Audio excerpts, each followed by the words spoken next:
नमस्कार, मी आदिती सागर कुर्ले।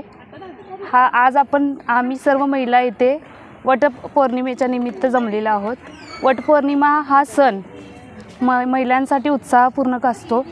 वटपौर्णिमा हा सण का साजरा केला जातो यामागे एक कथा आहे, ती म्हणजे सावित्री आणि सत्यवानाची। सत्यवानाचे प्राण परत आणण्यासाठी सावित्रीने जे व्रत केले त्यासाठी तिने वडाची पूजा केली। त्यावेळी सत्यवानाचे प्राण परत आले आणि त्यावेळेसपासून हा सण मोठ्या उत्साहाने महिला वर्गाकडून केला जातो।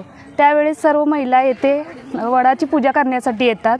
त्यावेळेस वडाची पूजा नित्यनियमाने म्हणजेच सर्व परंपरेनुसार सर्व अलंकार घालून साडी वगैरे नेसून जो पारंपरिक महाराष्ट्रीयन पेहरावा आहे हा घालून महिला वर्ग वडाची पूजा करतात। वडाला 7 फेरे मारतात व हाच नवरा म्हणजेच हाच पती आपल्याला जन्मोजन्मी मिळावा, त्याला दीर्घायुष्य मिळावं यासाठी प्रार्थना वडाच्या झाडाखाली करतात आणि सर्व महिला एकमेकांना वाण देऊन हा सण मोठ्या उत्साहात साजरा करतात।